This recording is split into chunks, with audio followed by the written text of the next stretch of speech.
Bonjour, alors il y a quelques temps de cela je vous avais présenté cette maquette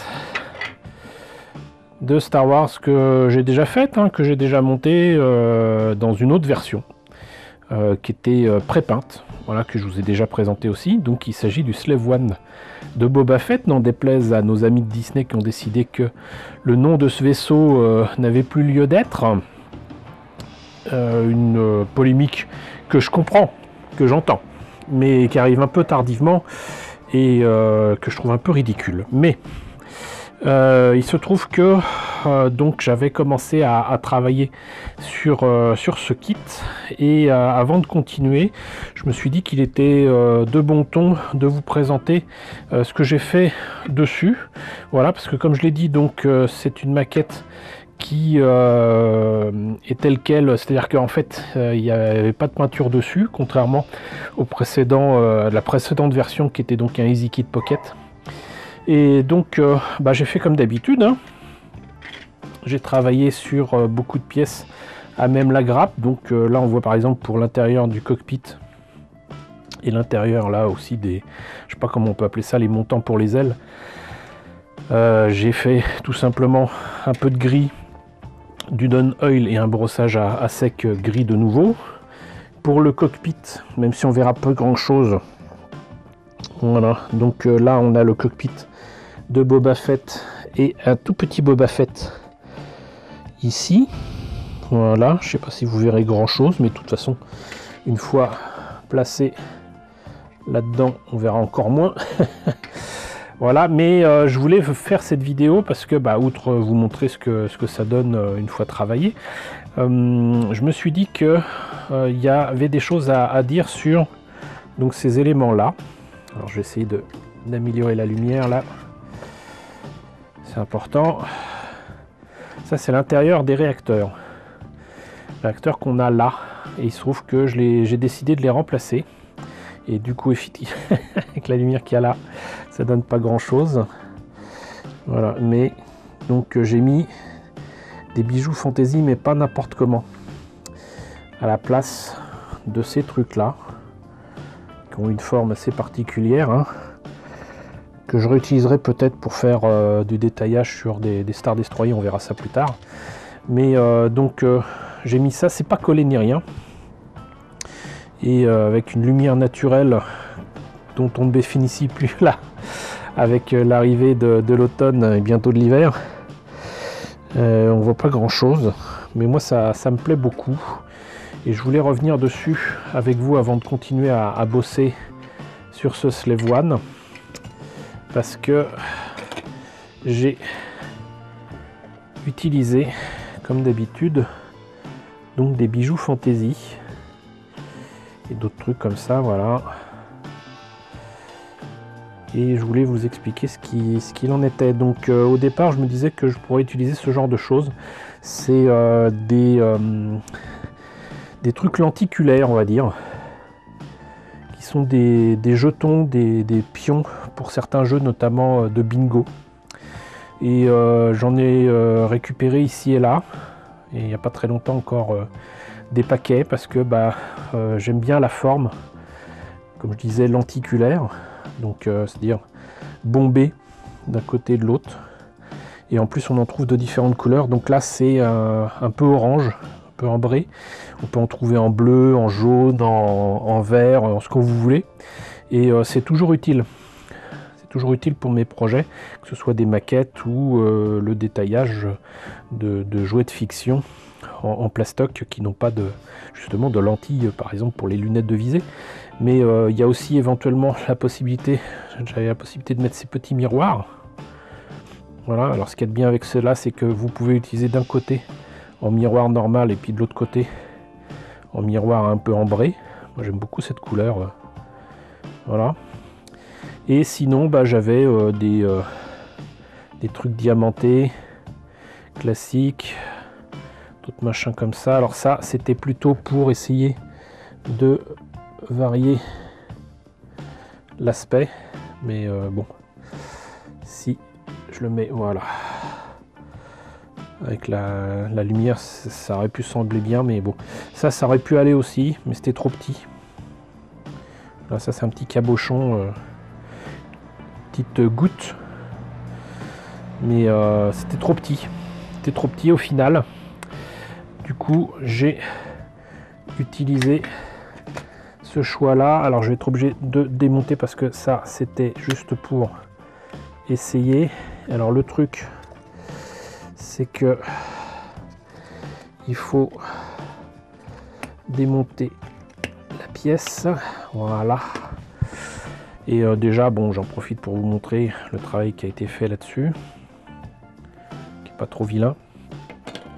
Mais du coup, vous voyez que en fait, les moteurs tiennent ici sur cette espèce de semelle. Et c'est pas collé, mais ça tient.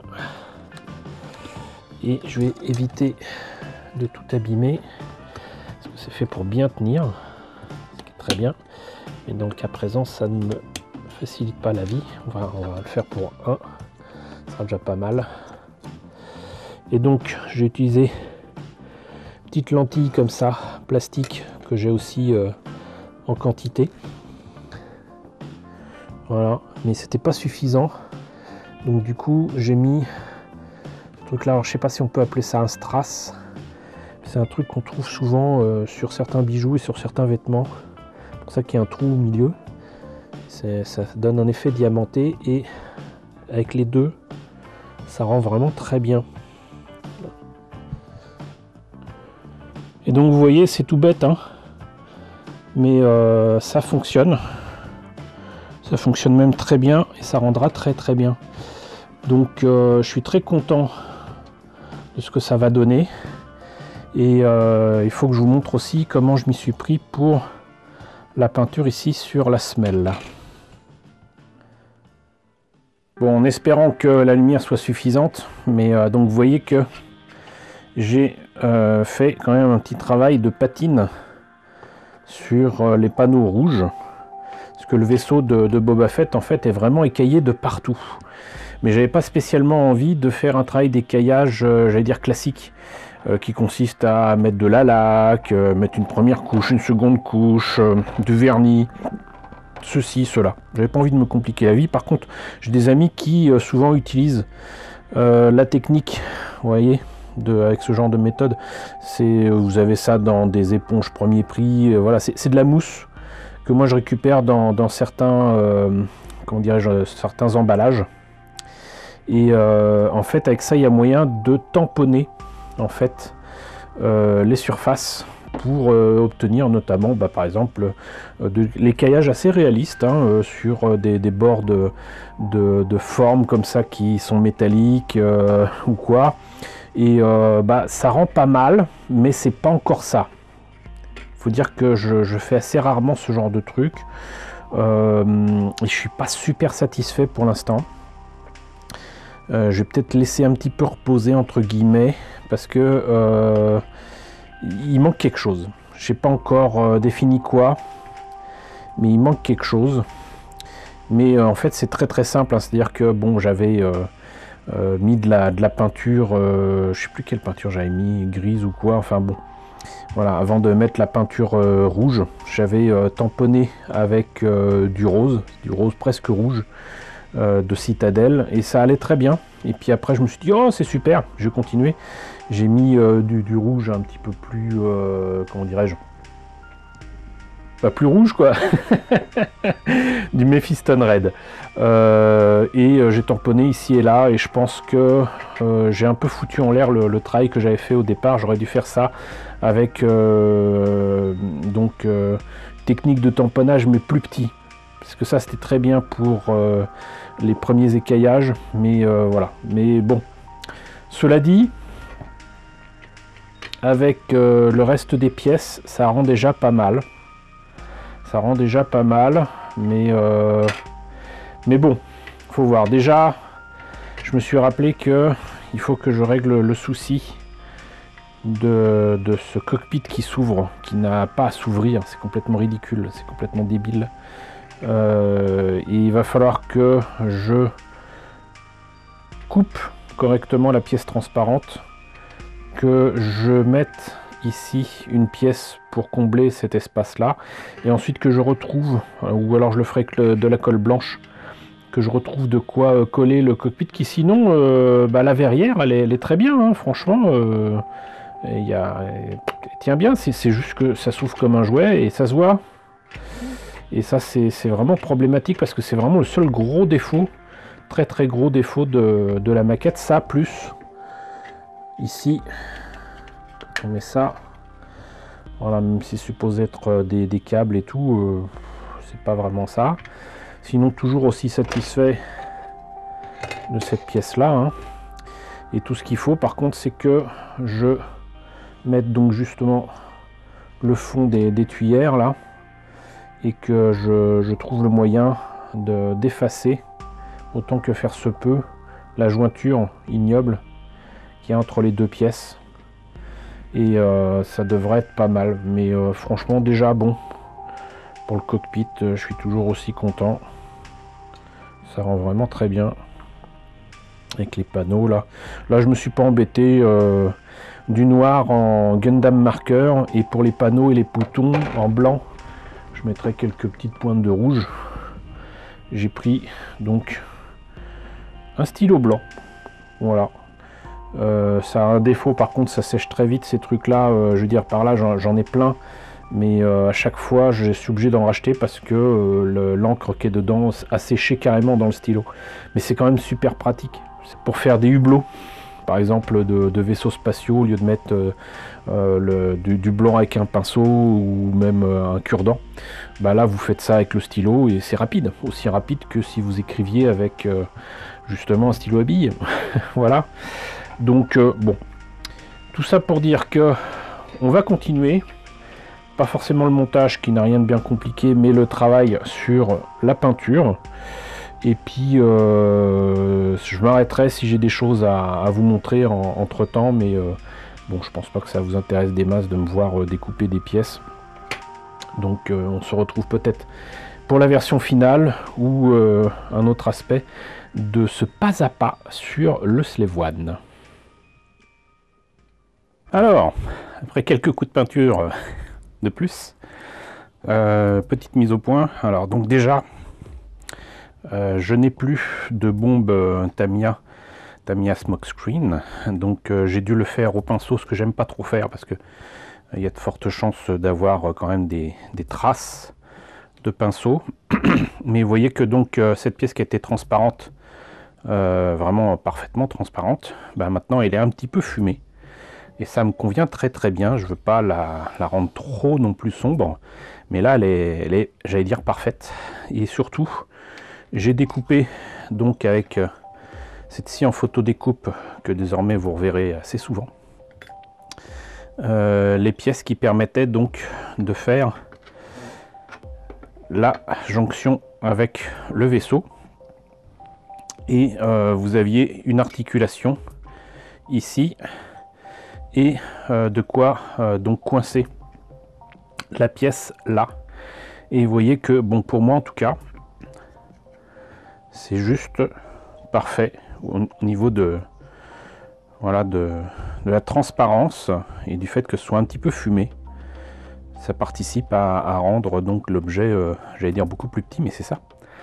Et sinon, pour enlever donc du coup les trous qu'il y avait ici et là, j'ai placé des éléments en fait du même plastique que la maquette. J'ai pris sur les grappes ces petits morceaux là, voilà.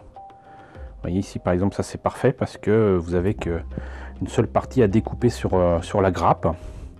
Limite vous pouvez faire comme ça, hop, voilà, c'est fait. Ça m'a pris un quart de seconde et j'ai découpé de quoi placer donc dans les trous. Et même si c'est pas parfait, j'ai mis donc des pièces en plastique avec la colle normale, et ce qui reste comme espace, on va dire, comme jointure. Bon, alors déjà je vais poncer un petit peu, mais après je vais mettre un tout petit peu de mastic, pas trop, et comme ça j'économise le mastic, mais surtout j'aurais mis donc une matière qui est exactement la même, Et comme la colle à maquette, la vraie colle à maquette, est faite pour fondre un petit peu le plastique, hein, et ben c'est parfait. Voilà, donc déjà ça, voilà, encore une fois, un exemple de ce qu'on peut faire avec ces grappes. Et là en plus c'était les grappes de la maquette elle-même.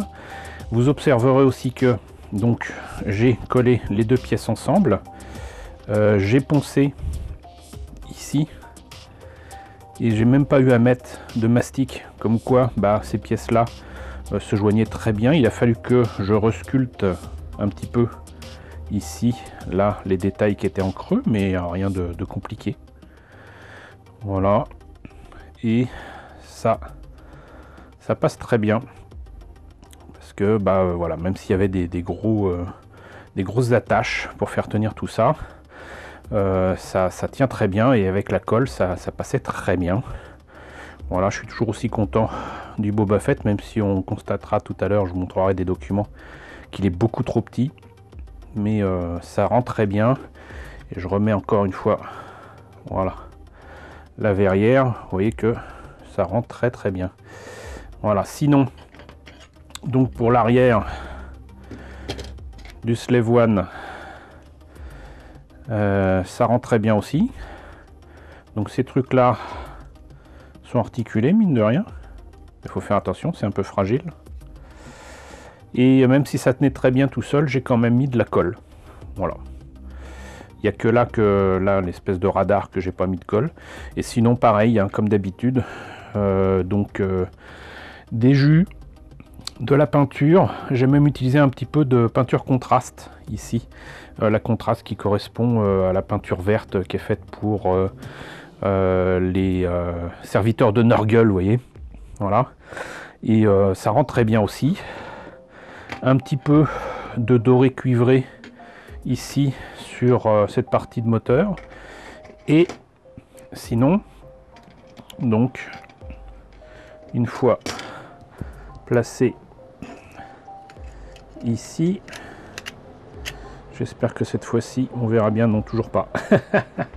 Je vais mettre une lumière supplémentaire pour que vous voyez ça, parce que moi à l'œil nu, moi je trouve ça très beau. Voilà, vous voyez le fond des réacteurs, lui, et je trouve ça vraiment très beau. Vraiment, c'est l'effet que je voulais. C'est l'effet que je voulais, donc ça fait toujours plaisir de voir que ça fonctionne. Mais je vais pas le coller ou le figer donc sur la semelle du Slave One, on va appeler ça comme ça, parce que même si ça peut tenir en plus très bien sans colle, j'ai encore du travail à faire de peinture dessus. Donc il vaut mieux que je mette ça de côté, ainsi que ceci, parce que je pourrais très bien aussi le mettre sur la semelle. Pareil, hein, c'est fait pour être joint, et très bien joint, hein. Vous voyez déjà que c'est vraiment pas mal. Et il y a quelque chose quand même qu'il faut que je vous montre. Donc du coup, hop, petite lumière supplémentaire. Et vous voyez que j'ai retravaillé le travail d'écaillage sur la semelle. Alors d'abord avec un vert tendre, un vert pâle, comme celui qu'il y a sur le reste de l'appareil. J'ai fait ça au pinceau, mais je me suis pas contenté des coups de pinceau. J'ai mis le doigt dessus pour étaler un petit peu la peinture, et moi je trouve quand même que franchement ça rend très bien. Mais c'était pas suffisant. Donc du coup, j'ai rajouté encore du blanc, carrément du blanc, du Corax White, pour correspondre un petit peu à ce qu'on voit dans les photos du modèle de tournage, et même ce qu'on voit dans les excellents épisodes de la saison 2 du Mandalorian, où le Slave One réapparaît. Donc par contre, j'ai volontairement exagéré l'écaillage, la surface d'écaillage par rapport à la teinture brique, la teinture rouge qu'il y a sur le Slave One. J'ai fait ça exprès, parce que je vais reprendre, donc avec la mousse, le tamponnage sur les bords, pour approcher ce qu'on voit sur le modèle de tournage. Et donc le mieux encore, c'est de reprendre ce livre que je vous avais présenté, naissance d'une galaxie. Là, ça zoome trop, vous verrez rien du tout. Mais les images sont énormes. C'est à la fois une bonne chose et une mauvaise chose pour moi ici, là. Mais voilà, vous voyez un petit peu, là, ici, partout. Et même sur donc cette partie-là, on voit bien qu'à chaque fois, il y a au moins 3 nuances de couleur. Donc une très très claire, limite blanche. Une là gris tendre, gris pâle, et là gris. Un vert tendre, vert pâle, et un vert un petit peu plus prononcé, presque proche de celui-là. Donc là déjà, il y a ce niveau d'écaillage. Le vert sombre, c'est sur les côtés, donc là on s'en approche. Et pour la semelle, donc vous voyez que là du coup, enfin normalement vous devriez voir que on s'en approche et que ça rend pas mal. Alors malheureusement avec la lumière qui lui dessus, c'est pas génial. On va essayer comme ça, c'est pas mieux. Donc quand même ici, là vous voyez, donc là c'est entre guillemets exagéré, mais du coup je vais pouvoir faire les petites traces, c'est limite rose là vous voyez, un petit peu saumon. Donc je vais faire ces petites taches saumon ici et là, et ensuite je vais reprendre le rouge comme je l'ai fait ici, et j'espère que ça rendra bien tout simplement.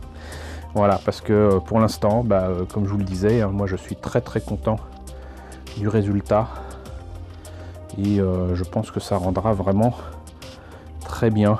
Donc je vais continuer le travail de peinture, et comme j'ai remis la main sur un Slave One, mais la version pré-peinte d'origine de Easy Kit Pocket, on va pouvoir faire la comparaison. Une dernière petite chose, puisque j'ai donc ce bouquin ici à disposition, je vais bouger un petit peu la caméra.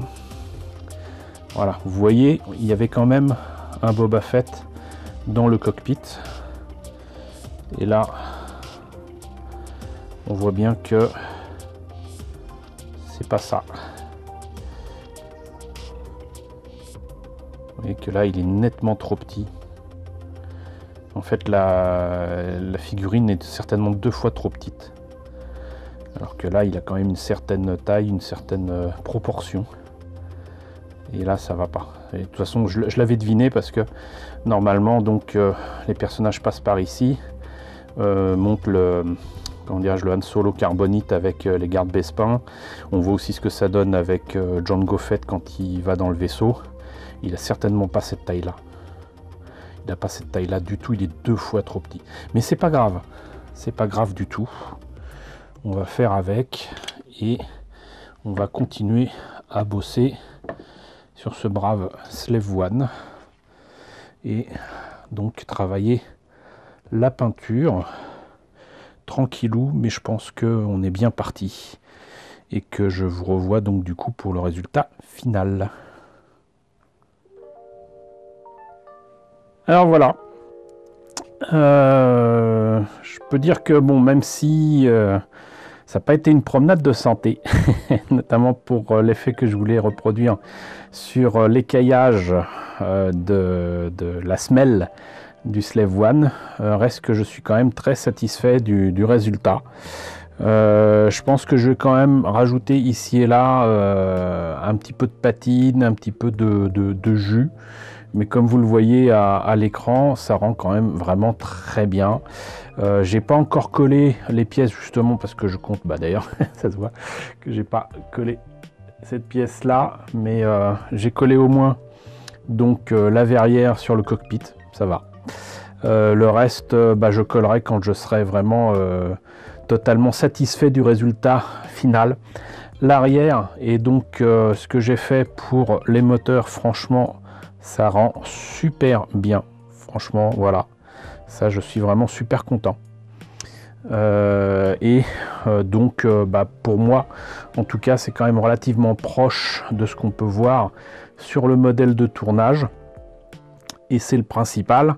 C'est ce que je voulais obtenir, et je vous rappelle que c'est tout petit, hein, voilà.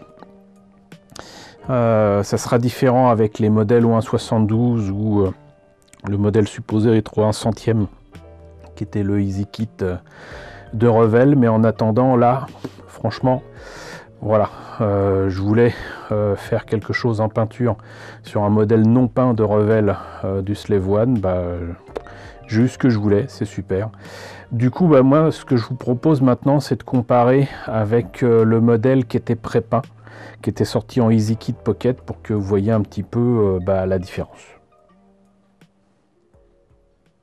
Bon, alors voilà, le modèle pré-peint, hein, voilà. Et le modèle modifié et peint par mes soins. Voilà, donc déjà on voit bien qu'il y a une sacrée différence entre les deux. Et vous voyez que en plus ici donc l'écaillage est un peu carré, un peu géométrique quoi. C'est dommage d'ailleurs parce que là ils avaient commencé à le faire de manière un petit peu plus aléatoire, mais ça reste quand même, ça fait quand même très jouet, hein, ce qui est totalement voulu avec donc encore une fois ce cockpit qui s'ouvre.